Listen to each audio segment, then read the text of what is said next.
The following program was made possible by the generosity of those who have determined to hold fast to the true Roman Catholic religion, as expounded by the Roman Catholic Church before the disasters of Vatican II and the so-called New Mass.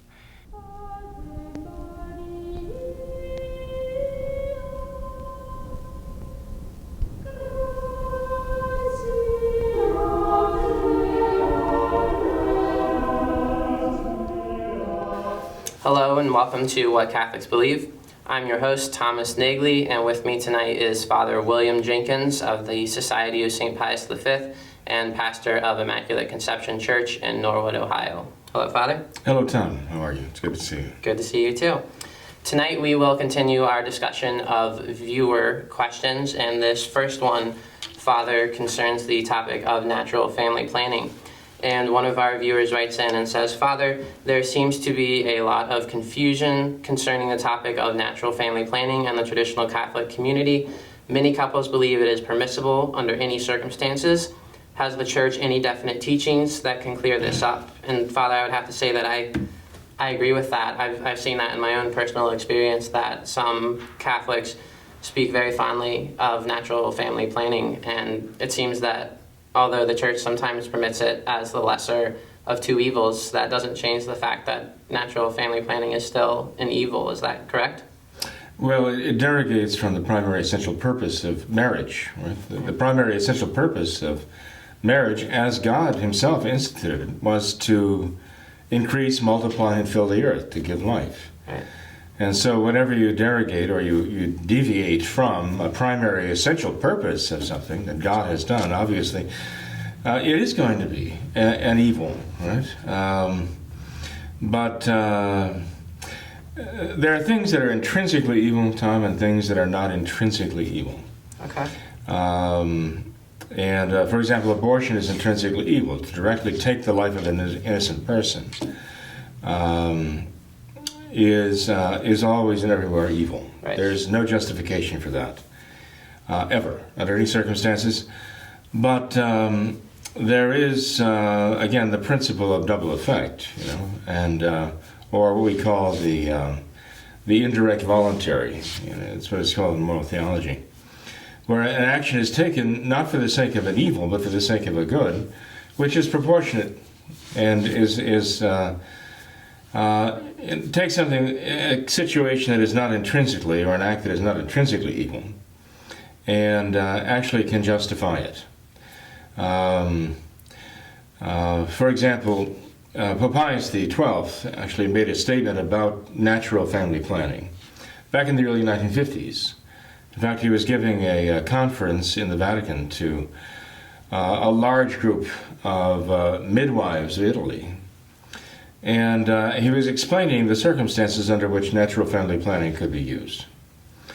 He said that there would have to be some proportionate evil to be avoided, some proportionate good to be secured, in order to make it justifiable to use that. So, in other words, if the only purpose for using natural family planning was to avoid having children, period, and that was the good to be secured, to avoid having children, that would be an evil, okay? Because that is directly contrary to God's intention for marriage.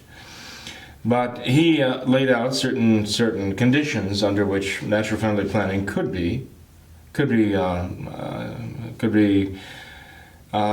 not morally good itself, at least could be justified.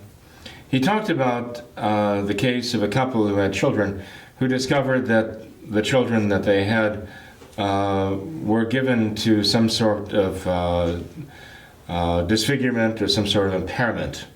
And they realized that the husband and the wife were somehow placing the children in danger of being born with some type of disability or whatever, deformity. He said that could be justification for natural family planning. He didn't say was, he said it could be. He mentioned the case of a family in which the mother's health would be so precarious that another conception of the child could actually put her life in danger. That could be justification for for natural family planning. Or if it did not endanger her life, if it could so debilitate her, carrying another child, that she could not care for the children she already has. In a case like that, he said that possibly could be reason to practice natural family planning. He mentioned the case of a family that was so poor that they struggled even to provide the necessities of life for the children they had. Now, he wasn't talking about the necessities of life being iPods and things like that, okay? Right. He was talking about food, clothing, and shelter, the basic necessities of life. He talked about cases where having another child would actually endanger those children already there, who are already alive. But notice, in each one of these cases, Pope Pius XII raised, he was talking about a situation in which the husband and the wife already had given life. So they had already brought children into the world, and they'd already fulfilled the primary essential purpose for their marriage in the first place, okay? He did not raise any circumstances or any conditions in which the couple had no children whatsoever, okay? So they had already fulfilled the purpose of bringing life into the world, but they then found that caring for the lives they'd given was put at risk by having another child, or conceiving another child. He said these are the circumstances which could justify natural family planning. Again, you have a situation here which you have an evil, you might say, on both sides. You know, there's a certain risk factor involved here. And he said that one could avoid conceiving of the child only with the intention, rather, of securing, let's say, safekeeping the lives you already had given, or protecting them in some way or another. So, and not putting them in danger, okay? Now, he did say this. He said it wasn't up to the couple to decide for themselves whether or not the circumstances were such that they were justified in practicing natural family planning. He said that they had to go to their parish priest and they had to talk to him and present the case to him, and he had to ask them the necessary questions, and he had to make the judgment as to whether or not they were justified, because it's the priest's responsibility to know what the church teaches on this subject.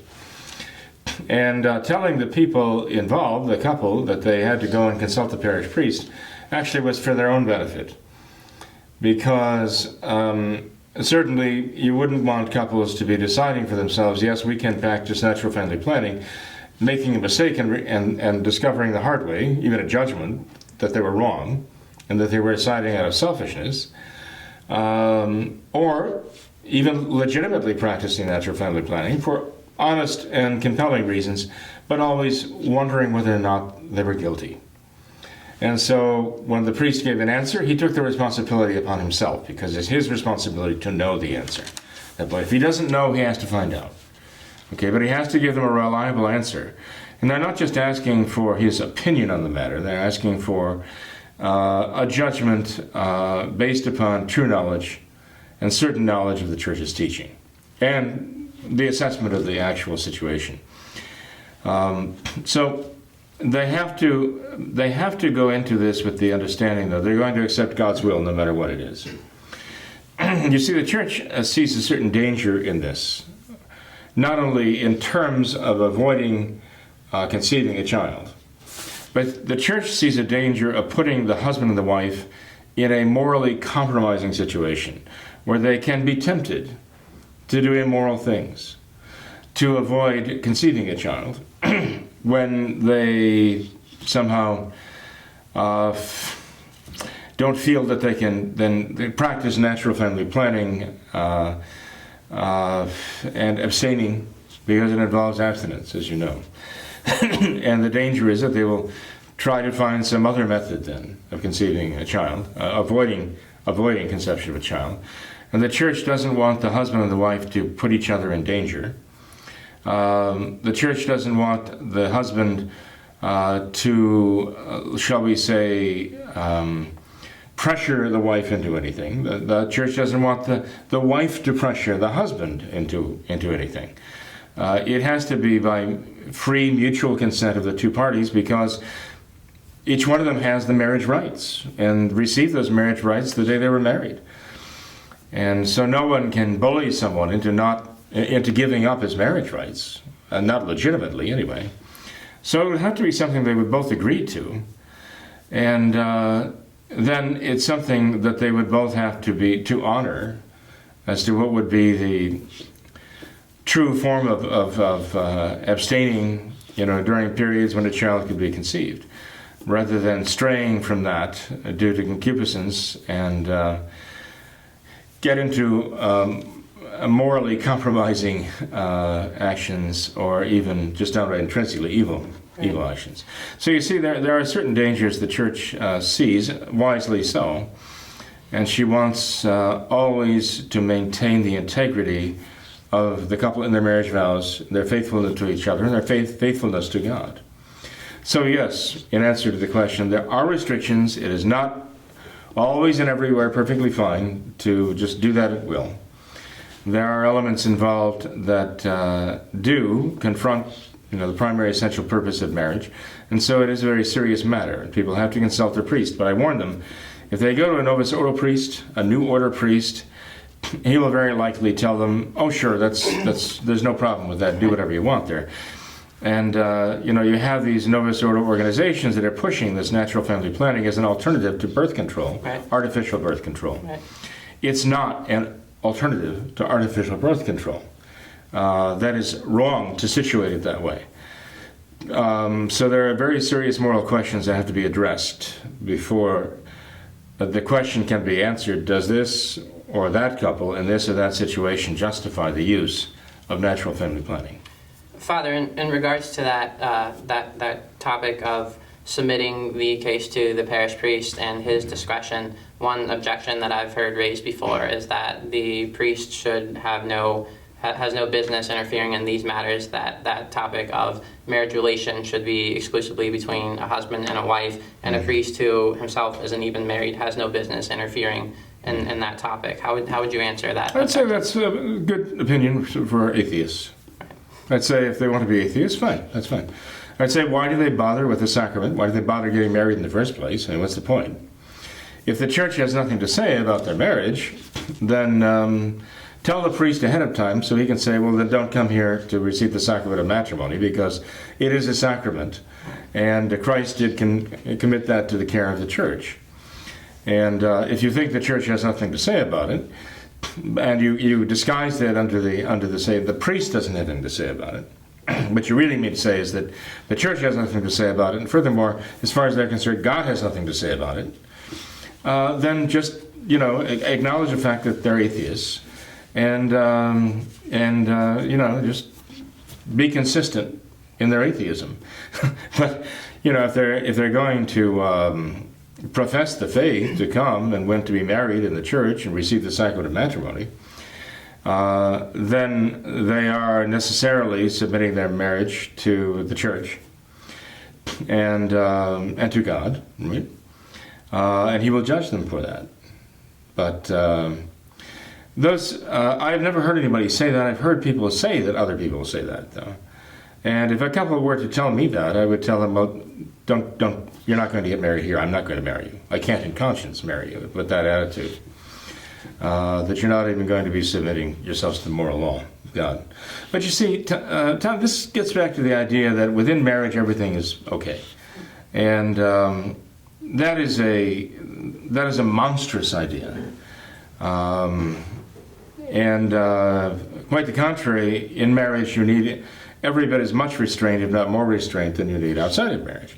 There has to be self-control.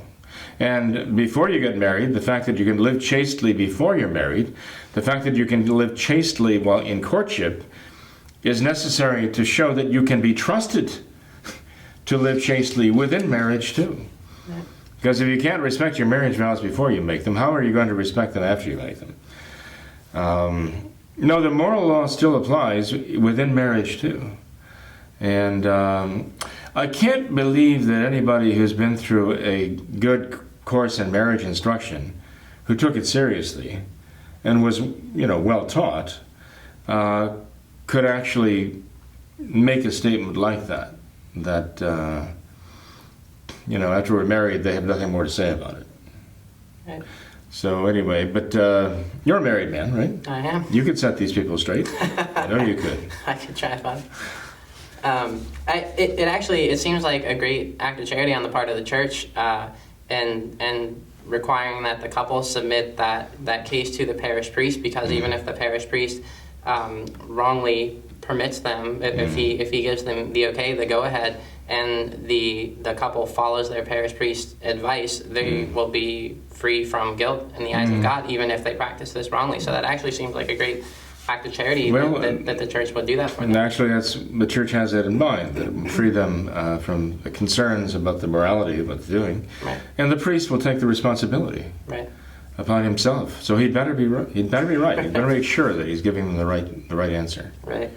Well, Father, I'd like to switch gears just a bit, and this is actually in a similar vein. One of our viewers would like to know what you have to say about women in the workplace, and what about, in particular, married women with children, and what about married women with children who work at a Catholic school or something similar? What would you have to say about that? Well, that's an interesting question, because I have married women who are teaching at our school, as you know, in Cincinnati. Well, nobody can take mom's place, okay? There are those who try, and there are women who will step into situations where mothers have been lost to a family through some tragedy, and they will try, out of a great charity, to take care of the children, and they pour out their hearts, and may give them truly a mother's love. But there is not the bond of motherhood there. Spiritual motherhood there can be, yes, and but there is a special bond there, right? That cannot simply be supplied by whatever affection there may be.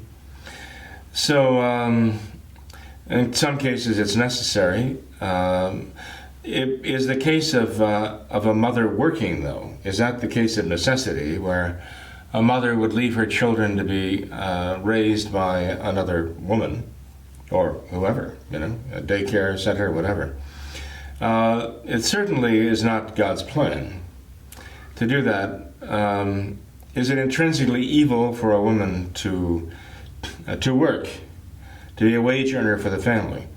No, it is not intrinsically evil. Can there be reasons that would justify it? Yes, there can be reasons that would justify it. Is it the ideal situation? No, it is not the ideal situation, certainly. But, a woman's place really is in the home, and a woman who can manage a household has to have all the skills of a CEO of a major corporation. Right. I mean, these days especially, it takes an enormous amount of talent, time, energy, to really manage a home perfectly, as you would want to manage, something that is where children are being formed. And so I have a great admiration for women who devote their lives to their families, because this is God's intention. It is their vocation, really, to devote their lives to their families. Even the fathers, when I say even, we think of them being the breadwinners and going out by God's design and bringing home the bacon, as it were. But even that is done not for the sake of a hobby or giving them something to do, something that they enjoy doing, or getting them out of the house. When the fathers go to work, that also is for the sake of their vocation, and their vocation is their family. They are meant to spend themselves for their wives and their children, okay? That is their vocation. Whatever they're doing out of the home to earn money is for the sake of the family, supporting the family, and is their avocation, but not their vocation. This is uniquely true of the mother, though. Okay, so she is not meant to pursue a career as though that avocation was somehow to be elevated above the level of her actual God-given vocation to be the mother and wife. Okay. Can there be justifications? Yes, there can be justifications if there's real need, okay? If there's a real need for the family, for example, if the family is not supported adequately, okay, if they simply do not have the necessities of life because one wage is not enough, and the mother, by her talents, needs to supplement to supplement what the husband is earning. Suppose the husband is ill. Suppose the husband is, whatever happens, that the husband passes away. In that case, it can fall upon the woman to be the sole wage earner. And so obviously in cases like that, someone has to be, and she's the only likely one, or the most likely one, to be able to support that unless they have some great benefactor. So there are situations that might not only justify her working outside the home, there are situations that might necessitate her working outside her home. Because the husband has the primary duty of supporting the family, but he doesn't have the only duty.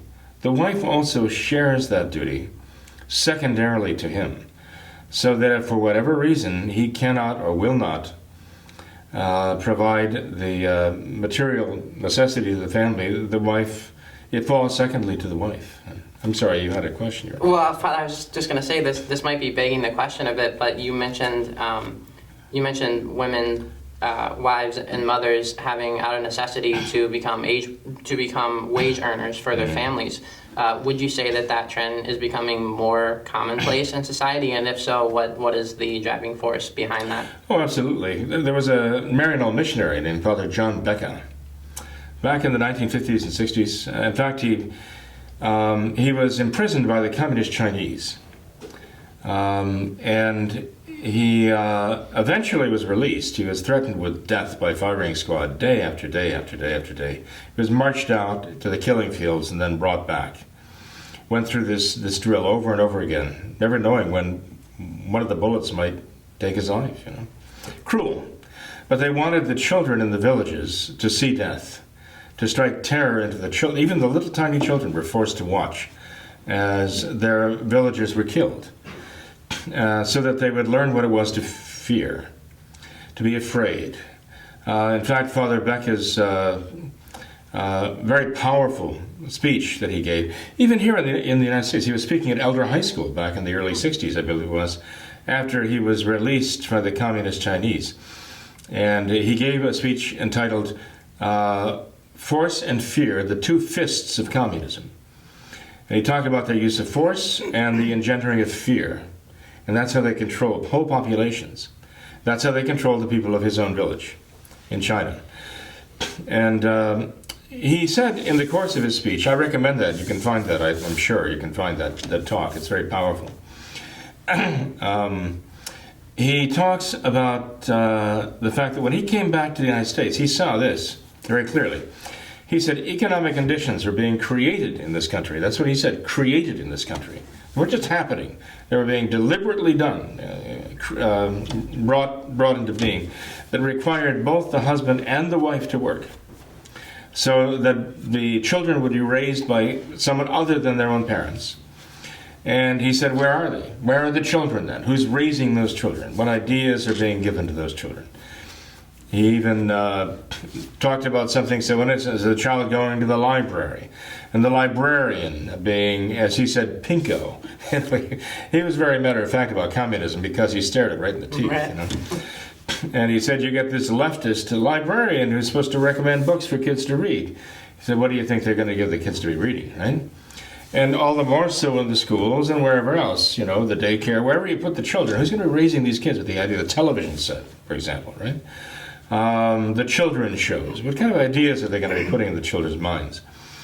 So, but he said the idea was to, as part of the communist plan, the actual from the manual of the communists, how they're going to get the population of the United States that is now in the womb or in the classroom, how they're going to get their minds. And he said, first of all, you have to get past the mother and the father. This was especially poignant considering the fact that he had just talked about how the communists moved into this little village, I think it was Don Jacques, you call it. And the first thing they did was take the men, the fathers, march them off and put them in a compound on one side of the village. Take the women, the mothers, march them to the compound on the other side of the village, take the children and march them off and keep them separately. And not even allow the husband and wife to see each other, but for more than 15 minutes a week for the sake of perhaps conceiving more communists, right? More children be raised as communists. So he said that their intention was to break up that communist family, the Chinese family. He said it's a very tight unit, the Chinese family. So the communists had to break that unit somehow.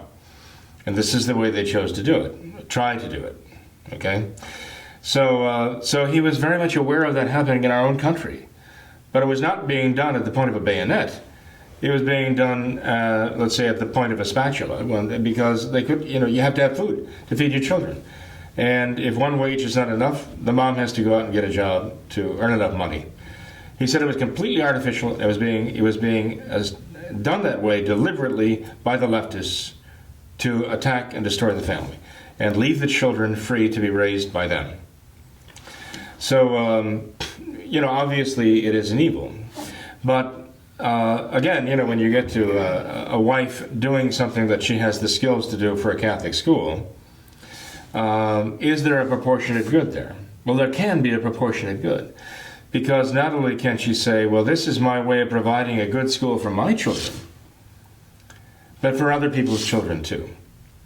And rather than have the leftists, the so-called progressives, they like to keep changing their names, but they're all a bunch of socialists and ultimately Marxists.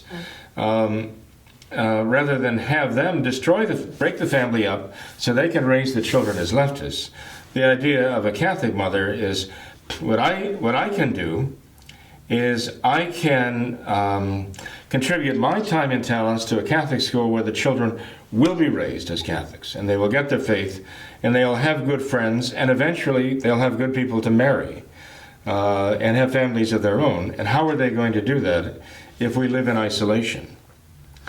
So the wife may well say, okay, let's say we do need a little supplement to our income. Maybe we don't. Maybe the husband is making a very good salary, more than they really need. Okay? But she sees, but I can contribute to a Catholic school, and I can help out many families that don't have the resources to raise their children Catholic, teach their children Catholic on their own, without a good Catholic school. And so if I can help provide a Catholic school for them, at the same time providing for my own children to be raised in a Catholic school, have the camaraderie of a Catholic social life, and eventually, even ultimately, my goal is to have my child find and marry a good Catholic spouse. This, I think, is a good way to do that. That would be justification for a wife working outside the home, even in a Catholic school, I should say, primarily in a Catholic school. Right. Go ahead. Traditional Catholic school. Okay, you understand what I'm saying here. I'm not talking about one of the modern Novus Ordo schools, certainly. Right. Big difference there. Father, I'd like to very briefly touch on something that you mentioned about, I believe it was Father John Becca, you mentioned the economic conditions in this country were being created with the sole purpose in mind of women leaving their families and having to enter into the workplace. Mm-hmm. So if you could quickly, in just a couple minutes, what is the solution to that problem? How do we remedy that? Well, if the economic conditions are being created by leftists who are controlling the economy, how can they do this? Well, politicians, of course, have a certain amount of control, right? Great business leaders, big businesses have quite a bit of control. But then also, they're the United Nations. There are these global entities that have a great deal of control. And they can control the markets of the world, even the value of the dollar, even the goods and services that are available in a country. Can be created or destroyed, by the whims of some very powerful people in the world. And so, nonetheless, we have to be very prudent. We have to be very prudent in how we prepare ourselves to make a living, what we can do, what skills we have, what skills we need to provide the essential things that our families need: food, clothing, shelter, maybe insurance, and so on these days. Transportation, it's not just food, clothing, and shelter anymore. They need a number of other things as well to live well in the society that we have. And but a lot of it has to do with the prudence of the husband and the wife in coming to marriage. they have to, first of all, be on a secure financial basis before they marry. They can't marry if they can hardly provide for themselves, right? Let alone a growing family. So they have to work toward that financial security as much as possible. It takes an enormous amount of prudence and self-control. You've heard of a man named Dave Ramsey, right? I have. He's trying to enable people to get out of debt if they're already in debt slavery. He's trying to keep people out of debt if they've kind of sold their souls into this usurial situation now where people get you in debt and then everything is designed to keep you in debt. Everything about your credit score, right? That's the main thing. That determines the value and the quality of your life is your credit score these days. His message is, as I understand it, don't have a credit score. Right. Period. Just avoid that entirely. Exactly. So again, people have to avoid getting into debt. Debt is basically a way to give the leftists control over your life and the lives of your spouse, your children, over your family. Right? And of course, the debtors' prisons are notorious from the past of being where improvident people go. So people have to be very, very prudent in the way they handle money these days.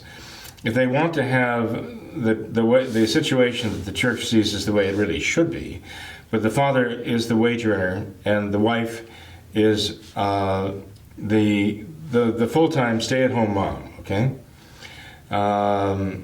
That her entire life is devoted to the raising of those little children who need her. Then he has to look to see himself in that role, and he has to lay the foundation for being able to assume that role. He just can't. You cannot have men today who are marrying with the idea, well, I'm going to marry a woman who has some marketable skills, and she's going to be joining me. It's going to be a tandem effort in getting enough money together to feed this family. No, he shouldn't be entering marriage with that intention, that his wife is going to be a working mom, right? Just for the sake of earning money. The other thing is that they need to have a great deal of self-control over their spending habits. You know, people are raised today for instant gratification. They see something, they want it, they buy it, right? Right. Regardless of the consequences. And people have to humble themselves, because it really is a form of humility, to acknowledge, well, I can't afford that. And I can't afford it, I can't have it. But I can work for it. But I have to decide whether even the investment of my time and effort in working for this, whatever it is the best use of my time and effort. If that really is working toward my goal, or if that is something that is going to be an obstacle to my goal in life. Right. A woman who marries a man has to have these things in mind. So she's got to see the kind of man he is, his earning habits and his spending habits should be very important to her. Because she has to come to the marriage with that in mind, that he is going to be the wage earner of the family, and I'm going to be the mom who devotes my life to caring for these little children. I mean, as I mentioned, Tom, I have a school and I have mothers teaching there. But if I saw any indication that the moms who were teaching in our school were neglecting their children for doing so, I wouldn't have them there. I just couldn't, in conscience, have them there. Fortunately, I have the confidence in their prudence and, of course, their love for their children that they wouldn't do that either. Okay, I would say this, that if I had a couple come to me and tell me they want to get married, but they want to practice natural family planning for the first year or two because they're not in a situation yet where they are able to provide financially for a child, then I would say, well, then you're not in a financial situation where you're able to get married, period.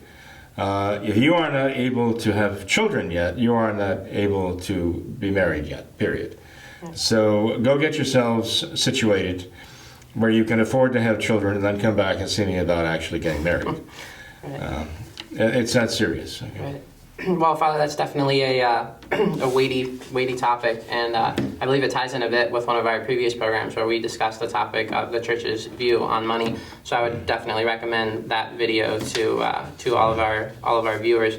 And in closing, Father, we have one final quick question. One of our viewers would like to know if the Marian statue on the set of What Catholics Believe is for sale. This particular statue is not for sale. However, the statue, there are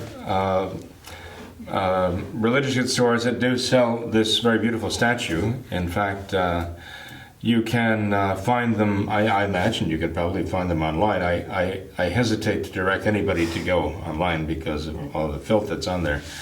But I know that there are religious goods stores that can obtain and provide statues like this. So if you get a good look at it and you decide that's something you want, I'm sure you can find it. On the other hand, I mean, if you want to let us know who you are and how many you want, I would be willing to find it for you. We have a religious goods store here at Immaculate Conception, which is very good. And we have a dear lady who devotes a great deal of time and effort to making it a very serious concern. And so I'm sure that she can find that statue. If we know that you want one, we can direct you to it and make it possible for you to get one. Well, that sounds very good, Father. Thank you so much for being here tonight and sharing all of your insight with us. Really appreciate it. You're welcome, Tom. Thank you also. I know you have a wonderful wife and I do. Little children who are delightful. That's right. And I'm sure they're very happy to see you appearing, being on the show here. So please give them all my best regards. I would do that, Father. Thank you very much. God bless you all. Thank you. I would also like to thank all of our viewers for watching this episode of What Catholics Believe. Until next time, we ask you all to remember the words of Our Lady at Fatima, to consecrate yourselves and your families to the Immaculate Heart of Mary, and to pray and do penance. Thank you, and God bless.